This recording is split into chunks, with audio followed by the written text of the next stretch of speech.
The kitchen door was cracked just enough for voices to slip through. "She's still here." Mara's voice was sharp, like something snapping. "This house is ours now. Just send your mom to live with her sister or something." I stood frozen, the tea on my tray rippling gently. The spoon clinked against the side of the cup. Jonah didn't say anything, not right away, and then, quieter than her, almost tired, he said, "Yeah, okay." That was all. No defense, no hesitation. "No, she's my mother." Just a nod in the dark. I turned around and walked back down the hallway, the tray still in my hands. The guest room door creaked as I closed it behind me. I set the tea down on the dresser, untouched, and sat at the edge of the bed. My own bed, technically, though nothing in this house really felt like mine anymore. Not since I gave it to him. Not since they moved in and changed the curtains, the locks, the handles on every drawer. Not since they stopped knocking before coming in. I stared at the framed print on the wall. Something store-bought, generic. The painting I once hung there, Howard and I standing under a tree, smiling in some long-gone autumn, was now buried in a closet, if it hadn't already been thrown away. I didn't cry. I just reached down and unlaced my slippers slowly, like my hands had to keep busy or else they'd tremble. The silence was heavy, but I wore it like an old shawl. Familiar. It used to mean peace. Now it meant warning. Somewhere in the hallway, I heard Mara laughing on a phone call, something about backsplash tiles and baby names. I lay back against the pillow and closed my eyes. The tea had gone cold, but I hadn't come here for comfort. I'd come to rest for one night, maybe two. After that, I'd have to decide what belonged to me and what didn't. This house used to have a heartbeat. Howard laid the beams with his own hands. I still remember the way he'd come in from the cold, fingers stiff, boots caked in mud, eyes full of plans. He'd lean over the table and ask how we were doing on the numbers, and I'd say, "If we skip the vacation, we can finish the porch." So we skipped the vacation. We always did. I tracked every receipt, every nail, every paint can. He built upward. I held the ground steady. We raised Jonah here. He learned to ride a bike on the gravel path before it was paved. Howard built a little ramp from leftover planks, and Jonah cried when he fell the first time, but he got back on. That used to mean something. After Howard died, the house felt bigger and quieter. Jonah came back around more often. Then he sat at the table and said, "Mom, let us live here. It's perfect for raising a family. We'll fix it up. We want to grow into it." I hesitated, but I wanted to believe him. I wanted to believe I was passing something on, not giving something up. I agreed only if I could stay. He said yes. Of course he said yes. Now the porch swing is gone. Howard made it in the fall of '92 from salvaged maple and steel chain. Jonah said it creaked too much, and Mara said it didn't match the aesthetic. They replaced it with a box of ornamental grasses and a pair of chairs no one ever sits in. I wasn't asked. The flower beds I once filled with early bloomers have been pulled out, replaced with sterile landscaping cloth and stone mulch. I watered that earth for decades. My knees cracked against those bricks. I don't walk barefoot out there anymore. I passed this place to them with both hands. Now I walk its halls like a tenant. I only went to the bin because Mara asked me not to.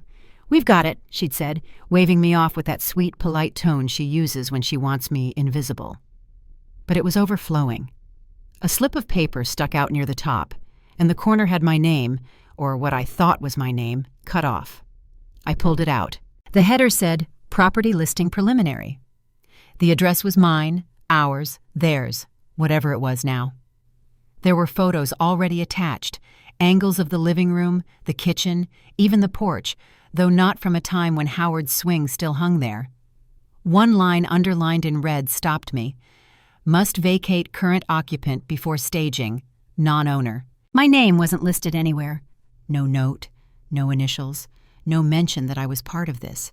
Just occupant. The word rolled around like something temporary, something disposable. I folded the paper carefully and tucked it into my sleeve. Didn't shred it, didn't confront them. I closed the lid of the bin and stood there a long time, pretending to be confused about the recycling categories. Back in the guest room, I opened the linen closet. The folder was behind the spare towels, exactly where I left it. Howard had given it to me 3 weeks before the stroke. "In case I go first," he'd said, Don't open it unless you need it. Inside were 2 sets of papers. One was the original purchase agreement, land and structure separated for tax reasons. We had signed everything carefully years before they started offering online signatures and drive-through notaries. The second was a handwritten note. If they ever forget who gave them the roof, this is your shelter. I read it 3 times, not because I didn't understand it, but because it steadied something in me. They think they own everything now, but they've never once asked who still owns the ground beneath it. The next morning, I called Howard's old lawyer. The phone rang 4 times before someone picked up. I recognized the voice immediately. Deborah Lattimore, Howard's attorney from decades ago. She sounded surprised I still had her number. I told her I had a question about a property deed, and she said, "Still the house in Ridgeview?" I told her yes, though I wasn't sure it still felt like mine. I gave her the parcel number listed in the folder, the one Howard had labeled Land Use Retained. She was quiet for a moment, then asked me to hold. I waited, listening to the soft crackle of office silence. When she came back on the line, her tone had shifted. "Penny, you never signed over the land," she said. "Just the house. The transfer of the structure and the lot was filed separately. You retained ownership of the lot beneath it. Technically, they've been living on it under informal use." I sat back in the chair and looked out the window. The lawn was still damp from last night's sprinkler cycle. Jonah had programmed it himself. Now, I wondered if he'd even read the title when I signed the house over. I asked Deborah what I could do about it. She didn't rush. She explained the steps slowly, kindly. Land severance, occupancy review, temporary injunctions if needed. She could courier the papers within 2 days. I didn't feel triumphant. I felt solid, as if the very earth under my feet had shifted just slightly in my favor. Before we hung up, she said, "It's all still yours, Penny. They just forgot to ask." That night, I didn't sleep much. The wind brushed past the window screens, and I thought about every meal I'd cooked in this house, every beam Howard had hammered, every promise I'd believed. They were preparing to sell it, stage it, profit from it without me, as if I'd just fade away like old wallpaper. But now I had documents on the way. They wouldn't even see it coming. I woke early and trimmed the grass near the old boundary markers. They were loud by 7. I wasn't invited, of course. The clink of glasses and the rise and fall of voices came through the kitchen walls like a reminder. Mara's friends parked along the gravel, one car edging onto the garden bed I used to tend with marigolds and squash. I didn't go out front. I stood by the back window, careful not to shift the curtain too much. One woman in heels, someone I'd never seen before, held a wine glass and gestured around the living room with her free hand, pointing at the fireplace, the bay windows, the stairwell. She smiled like it was hers. I watched Jonah nod along, his hands tucked into his pockets, his head tilted deferentially, like he was showing a model home. I slipped on my shoes and walked outside. The air was sharp and damp, the kind that clings to your clothes even if it doesn't rain. I crossed the yard slowly, counting steps until my toe hit something hard beneath the weeds. I bent down and brushed away the overgrowth, the old boundary marker, half buried but still in place. A chipped stone pillar, no higher than my ankle, with the original initials carved in the corner, HM for Howard Monroe. 3 more markers lined the outer edge of the property. I found them all. The wine night inside carried on. Someone turned on music. The bass pulsed faintly through the walls. I stood there a long time, not angry, just still. I didn't belong inside anymore, not as they defined it, but this ground still knew me. By morning, the documents were filed. Deborah confirmed it with a single-line email. Land use restriction active. Notice delivered electronically and certified hard copy pending. I printed out the email and folded it into my pocket. Later that day, Jonah came in from the mailbox, eyebrows furrowed. He didn't say a word, not yet. He placed the envelope on the kitchen counter and walked past me without looking up. They still thought it was just a warning, a complication, something to work around. They didn't understand this wasn't theirs to sell. Jonah found me near the fence line, trimming the lower branches of the old maple with a pair of dull clippers I refused to replace. He didn't ease into it. "What is this supposed to be?" he said, waving the envelope like it was something dirty. I didn't look up. "It's a notice," I said. "Formal land use restriction. You'll need to renegotiate your lease if you'd like to keep living here." He blinked, caught off guard by the word lease. "This is our house." "The structure is yours," I replied, clipping another branch. "The ground underneath, it's not." He scoffed. "Mara's not going to let this stand." "I'm not asking Mara." He looked like he wanted to say more, something cruel or desperate, but the words stayed trapped in his throat. I reached into the crate beside me and handed him a manila folder.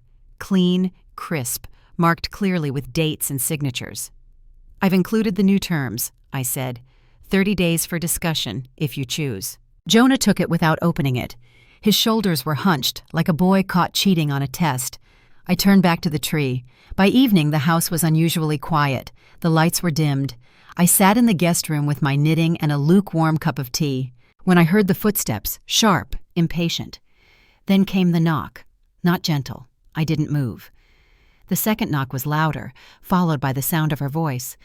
"You're going to regret this, you know." Still, I said nothing. A third knock. Then silence. After a pause, her footsteps retreated. The front door opened and slammed. I got up, walked to the window, and turned off the porch light. Let them sit with the dark for a while. The next morning, I made a list. Bank, county office, notarized filing. One by one, the pieces were coming into place. The envelope came by courier this time. Deborah's firm didn't want any delays. I signed for it and slid it under the hallway mirror where Jonah would see it on his way to the fridge. By dinner, the silence in the house was brittle. I made myself a grilled cheese and ate alone in the sunroom. I heard whispers through the wall, low, tense, shifting between outrage and panic. Mara's voice carried more than Jonah's, all clipped syllables and disbelief. The next morning, the for sale sign in the yard was gone, pulled out by hand. Someone had tossed it behind the shed. The buyers had walked away. "No one wants a title shadow," Deborah said when I called. "You can't stage around that." 2 days later, Jonah caught me in the driveway as I returned from the bank. "You didn't have to do this," he said. "You're tearing the family apart." I set my purse down on the passenger seat and looked at him. "Family?" I asked. He nodded, shoulders squared, like the word itself could carry weight. "Were we still a family when I had to knock before using my own bathroom?" I asked. "When my porch swing disappeared? When I was no longer welcome at the dinner table?" He didn't answer.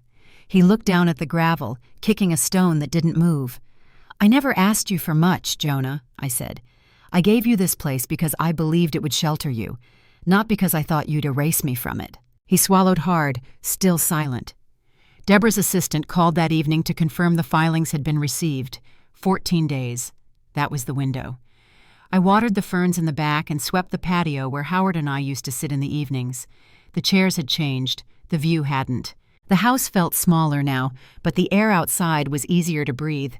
I folded the notice and placed it inside the kitchen drawer where all the takeout menus used to be. No one had cooked here in weeks. By the weekend, the moving boxes appeared in the hallway.